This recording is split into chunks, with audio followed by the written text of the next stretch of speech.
பூச நட்சத்திரக்காரங்க.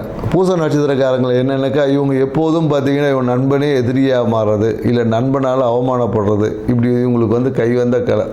இவங்க யாரை நம்பி நண்பன் அப்படின்னு சொல்கிறாங்களோ அவரே தான் இவருக்கு எதிரியாக வரும். பின்னாடி ஆப்பு வைக்கிறதும் அதே நண்பனாக தான். ஸோ அதனால் என்னென்னாக்கா, சூழ்நிலைகள் எப்போதும் இவர்களுக்கு சாதகமாகி பின்னாடி பாதகமாக மாறும். அதனால் சூழ்நிலைகளை எப்போதும் புரிந்து சூழ்நிலைக்கு ஏற்ற மாதிரி உங்களை சீராக்கி சரி செஞ்சுக்கிட்டிங்கன்னா உங்கள் வாழ்க்கை சிறப்பாக இருக்கும். ஏன்னா எப்பொழுதும் தொழில் முனைவதில் நிறைய பூசக நட்சத்திரக்காரன் பார்த்திங்கன்னா மிகப்பெரிய பிஸ்னஸ் மேக்னட்டாக இருக்காங்க. இவங்களாம் எப்படி ஆவாங்கன்னா, அதே நண்பரை சூழ்நிலை துணை கொண்டு தன்னுடைய சுய புத்தியை கொண்டு அடுத்தவரை புத்தியை வச்சு யூஸ் பண்ணிங்கன்னா நீங்கள் ஏமாற்றப்படுவீங்க.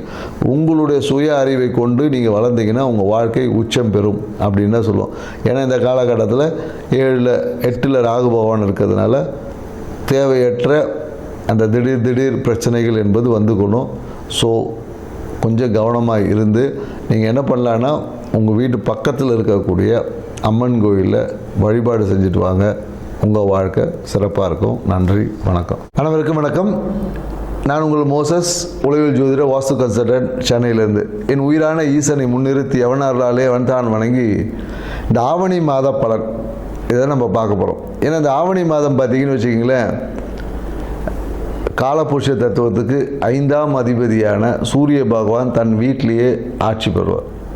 ஸோ அப்போ ஆட்சி பெறும் போது என்னென்னாக்கா, இந்த பூர்வ புண்ணியம் என்பது இயற்கையாகவே இந்த காலகட்டத்தில் ரொம்ப செழிப்பாக இருக்கும், வளமாக இருக்கும் அப்படின்னு சொல்லுவாங்க. ஏன்னா நம்ம பூர்வ புண்ணியம் அப்படின்னோடனே உடனே நம்ம வந்து சொந்த ஊருக்கு தான் நினைப்போம். அப்படி கிடையாது. நமக்குள்ளேயும் ஒரு பூர்வ புண்ணியம் இருக்குது, நம்ம உடம்புக்குள்ளேயும் ஒரு பூர்வ புண்ணியம் தன்மைகள் இருக்குது. ஸோ அந்த தன்மை இந்த காலகட்டத்தில் பார்த்திங்கன்னா மிக செழிப்பாக இருக்கும். அதனால தான் பெரும்பாலும் பார்த்திங்கன்னா இந்த காலகட்டத்தில் நிறைய சுப நிகழ்வு பண்ணுவாங்க. திருமணம் பண்ணுவாங்க, நிறைய பார்த்திங்கன்னா ஆடி மாதம் முன்னாடி எல்லா திருவிழாக்கெல்லாம் அப்படியே இருக்கும்.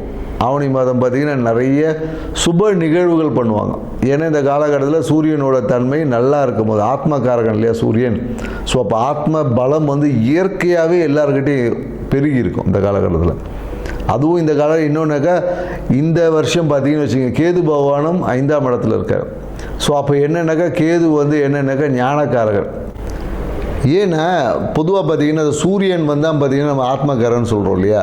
ஏன்னா இந்த ஆத்மகாரகன் எந்த ராசியில் வலுவாக இருக்கோ இல்லை பலமாக இருக்கோ அந்த அந்த ஜாதகர் பார்த்திங்கன்னா மிகுந்த உச்சத்தில் இருப்பார். ஏன்னா பார்த்திங்கன்னு வச்சுக்கலாம், ஏன்னா ஆத்ம பலம் தான் தேவை. அதுக்காக தான் ஆன்மீகத்தை நம்ம நாடுறோமே. ஏன்னா இன்றைக்கி நிறைய பேர் ஆன்மீகத்தை எதுக்கு போகிறோன்னே தெரியல. நம்மளோட ஆத்ம பலத்தை அதிகரிக்கிறதுக்கு தான் நம்ம இன்றைக்கி ஆன்மீகம், இந்த பரிகாரம்லாம் செய்கிறோம் இல்லையா. இது எல்லாமே உங்களோட ஆத்ம பலத்தை இன்க்ரீஸும். அப்படி இருக்கக்கூடிய சூரிய பகவான் இந்த ஆவணி மாதத்தில் அவர் சொந்த வீட்டில் இருந்து அப்படியே ஒரு ஆட்சி பண்ணும் போது எப்படி இருக்குன்னு பாருங்கள். அதனால தான் இந்த காலகட்டம் நிறைய சுப நடக்கும்போது அது எல்லாமே வெற்றி, காரிய சித்தி, நிறைய பேர் இடம் வாங்குவாங்க. அதனால தான் பார்த்திங்கன்னா இந்த காலத்தில் இன்னொரு விஷயம் இருக்குது. ஆவணி மாதத்தில் பார்த்திங்கன்னா விநாயகர் சதுர்த்தி. இந்த காலத்துலேருந்து அந்த விழா கோலங்கள் எல்லாமே தொடங்கும். அது வரையும் பார்த்திங்கன்னா ஒரு இந்த மந்தமாக போயிட்டு இருந்தது. இது பார்த்திங்கன்னா விநாயகர் சதுர்த்தி, அதுக்கப்புறம் பார்த்திங்கன்னா ஆயுத பூஜை, அப்புறம் தீபாவளி, அப்படியே பார்த்திங்கன்னா விழாக்களாக அப்படியே வரும். இனிமேல் ஒவ்வொரு மாதமும் பார்த்திங்கன்னா விழாக்கள், இந்த புரட்டாசி மாதத்தை தவிர்த்து. ஏன்னா ஆத்மகாரகன் எந்த ஜாதகத்தில் நல்ல வலுவாக ஸ்ட்ராங்காக இருக்கோ அவங்க தான் உச்சம். ஏன்னா சூரியன் தான் பார்த்திங்கன்னா நம்ம பெரும்பாலும் அந்த அரசியலுக்கு சொல்லுவோம், மருத்துவக்காரகனும் சூரியன் தான். ஸோ அதனால தான் எந்த ஒரு ஜாதகத்தில் சூரியன் வலுவாக இருக்கோ அவங்க நல்ல ஒரு ஃபேமஸ் டாக்டர் ஆவாங்க. அது 2ஆம் அதிபதியோட இல்லை 10ஓட தொடர்பு வரும்போது பார்த்திங்கன்னா மருத்துவத்தில் சூப்பராக இருப்பாங்க. அதே போல் சூரியன் வலுவாக இருக்கிறவங்க பார்த்திங்கன்னா தொட்டாவே குணமாகக்கூடிய கைராசி டாக்டர்லாம் சொல்லுவோம் இல்லையா. அவர் படித்து கூட இருக்க மாட்டார், சும்மா R&D படிச்சிருப்பார், இல்லைன்னா அந்த ஒரு கம்பவுண்டராக கூட இருந்திருப்பார். அவர் பார்த்திங்கன்னா சும்மா ஏதோ ஒரு விஷயம் சொல்லுவார், நடந்துடும்.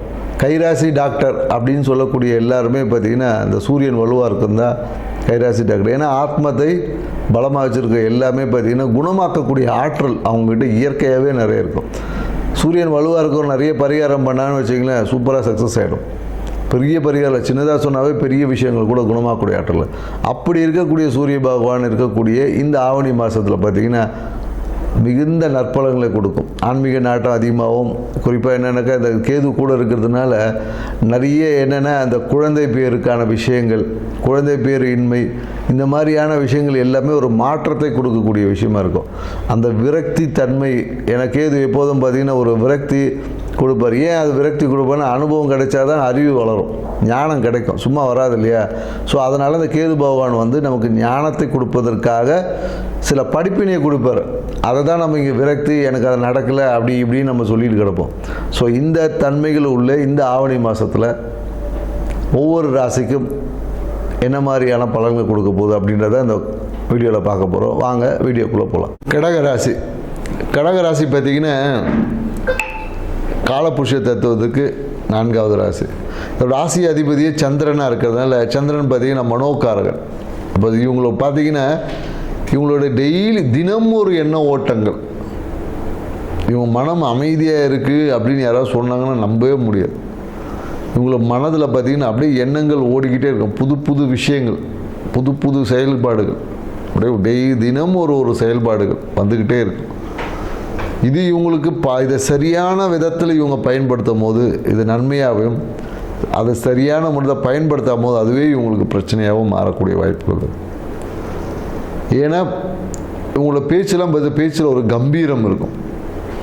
கடகராசி பேச்சில் பார்த்திங்கன்னா ஒரு கம்பீரம், ஒரு ஆணவ தோரணை இருக்கும். அதனால் சொல்லுவாங்க இவங்களை வந்து ரொம்ப திமிரா பேசுகிறாங்க அப்படின்லாம் சொல்லுவாங்க. ஏன்னா இவங்கள பேச்சில் வந்து அந்த உறுதியான தன்மை, ஸ்திரத்தன்மை அப்படி இருக்கும். ஆனால் எண்ணங்கள் பார்த்திங்கன்னா எப்போதும் மாறிக்கொண்டே இருக்கும், செயல்பாடுகள் விஷயங்கள் மாதிரி இருக்கும். நிறைய ரகசியங்கள் இவங்ககிட்ட இருக்கும், ஆனால் ஒன்றுமே தெரியாத மாதிரி அப்படியே இருப்பாங்க. இப்படி இருக்கக்கூடிய அந்த கடகராசிக்கு இந்த ஆவணி மாத பலன் என்ன மாதிரி நற்பலனை கொடுக்கும் போது பார்த்திங்கன்னா, இந்த ஆவணி மாதத்தில் பார்த்திங்கன்னா கிரக நிலைகள் பார்த்திங்கன்னா சுக்கிரனும் புதனும் பார்த்திங்கன்னா ராசியிலேயே செஞ்சுருக்கிறாங்க.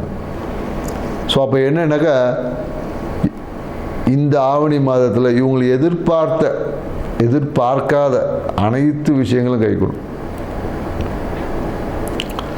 புதிய வீடு வாங்கக்கூடிய வாய்ப்புகள் உருவாகுது. அதே போல் என்னன்னாக்கா நீங்கள் எதிர்பார்த்த மன மகிழ்ச்சி ஏதோ ஒரு பெண் ரூபத்தில் கிடைக்கும். அது உங்கள் மனைவியாக கூட இருக்கலாம், இல்லை அத்தை வழியில் எதிர்பார்த்த ஒரு லாபம் கிடைக்கும். நிறைய பேர் என்னன்னாக்கா சுற்றுலா செல்வது, இல்லை ஒரு ஸ்டார் ஹோட்டல் ஸ்டே, இந்த மாதிரியான நிறைய விஷயங்கள் உங்கள் வாழ்க்கையில் இந்த ஆவணி மாதத்தில் நடக்க போகுது. அதே மாதிரி என்னன்னாக்கா வெளிநாட்டு பிரயாணங்கள் இருக்கும், இல்லை வெளியூர் பிரயாணங்கள் இருக்கும். எடுத்த முயற்சிகள் எல்லாமே பார்த்திங்கன்னா வெற்றி அடையும்.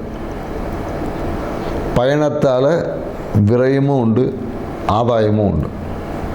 அதே போல் என்னன்னாக்கா உங்கள் பேச்சில் இப்போ ஒரு அதிகார தோரணை கொஞ்சம் அதிகமாக இருக்கும். அந்த அதிகார தோரணையோடு சேர்ந்த ஒரு விரக்தியும் கொஞ்சம் இருக்கும்.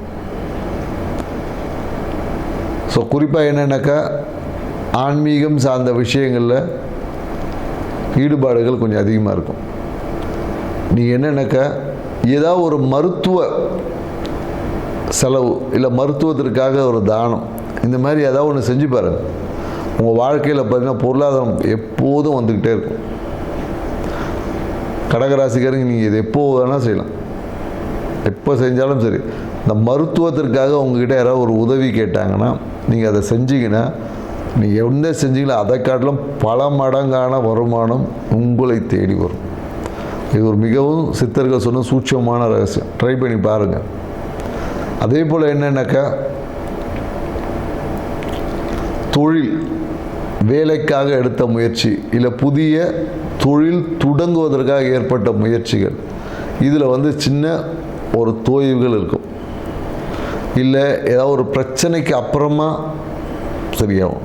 ஏன்னா தொழில் இந்த காலகட்டத்தில் ஏதோ ஒரு பிரச்சனைகள் தடைகள் வந்து சரியாகும். ஸோ அதனால் பார்த்திங்கன்னா தொழிலில் ஒரு சின்ன ஒரு மன அழுத்தம் வந்து ஏற்படுவதற்கான வாய்ப்பு இருக்குமானா கண்டிப்பாக இருக்குது. ஆனாலும் அதை உங்கள் மனம் எதிர்த்து போராடி வெற்றி பெறுமானா கண்டிப்பாக வெற்றி பெறும். அதே போல் குறிப்பாக என்னென்னாக்கா இந்த கடகராசிக்காரர்கள் பார்த்திங்கன்னா இந்த காலில் பாதத்தில் பாத வீக்கம், இல்லை வலி, இந்த மாதிரி இந்த நீர்க்கோவை, இந்த மாதிரியான விஷயங்கள் எல்லாமே இந்த காலகட்டத்தில் ஏற்படும். அதே போல் என்னென்னாக்கா பாக்கியம் கிடைச்சா மாதிரி இருந்துச்சு. இந்த சொல்லுவாங்களா, பழம் நழுவி பாலில் விழுந்து பால் தட்டி கை கீழே விழுந்த கதை எல்லாமே ஏற்படுவதற்கான ஒரு வாய்ப்புகளும் இருக்குது. அதனால் மிகுந்த எச்சரிக்கையாக செயல்படக்கூடும். அடுத்தவர்களோட வார்த்தை அந்த என்ன சொல்லுவாங்க, அடுத்தவர்களோட பிரம்மாண்டமான வார்த்தையை கண்டு ஏமாந்துடாதீங்க. மேலும் கடகராசிக்காரங்கள் இந்த காலகட்டத்தில் என்னக்கா ஒரு லாட்ரி யோகம்லாம் இருக்குது. ட்ரை பண்ணி பாருங்கள். வாய்ப்பு கிடைச்சா ஒரு லாட்ரி டிக்கெட் ஒன்று வாங்கி பாருங்கள். அதையே நம்ம தொழிலாக பண்ண சொல்லலை, அதையே ஒரு பொழப்பாக வச்சுக்க சொல்ல, ஒரு முயற்சி. எங்கேயாவது போனீங்கன்னா ஒரு லாட்ரி ஒன்று வாங்கி பாருங்கள். அதன் மூலியமாக ஏதோ ஒரு திடீர் அதிர்ஷ்டங்கள், திடீர் நிகழ்வுகள், ஏதாவது ஒரு நன்மையை நடக்கிறதுக்கான சாத்தியக்கூறுகள் இந்த காலகட்டத்தில் இருக்குது. என்னென்னா சூழ்நிலைகள் எல்லாமே சாதகமாக இருக்குது. ஆனால் அடுத்தவர்கள் அந்த ஆசை வார்த்தைகளுக்கு மயங்கக்கூடாது. யதார்த்தத்தை நோக்கி பயணிக்கணுமே தவிர ஆசையில் மயங்கி சிக்கிட்டிங்கன்னா அதுதான் உங்களுக்கு பிரச்சனையாகவே இருக்கும். இந்த ஆவணி மாதத்தை இவங்க சிறப்பாகவும் செழிப்பாகவும் வச்சுக்க என்ன செய்யலாம் அப்படின்னு பார்த்தீங்கன்னு வச்சுக்கல,